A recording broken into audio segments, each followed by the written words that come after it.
vloggers, dito naman ako sa plaza. Walang mga bata kaya itong aking ginagawa. Okay guys, dito naman ako sa plaza.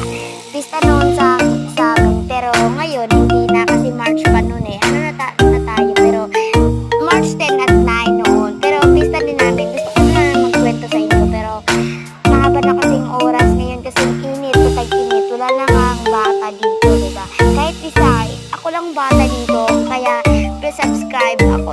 Grade 6 na pala ako. 12. Age 12 na ako. Gusto ko sana mag-video ng ganito. Subscribe naman kayo. Paramihan ko to guys kapag makakuha na ako ng premyo ko. Paramihan ko to. Ito ako. Nagpag-gara-gara ng para akong isang multo ng parang wala eh. Sorry guys. Okay. Pinakita ko sa inyo po ang picture namin. Nung Blaan version kasi kami guys.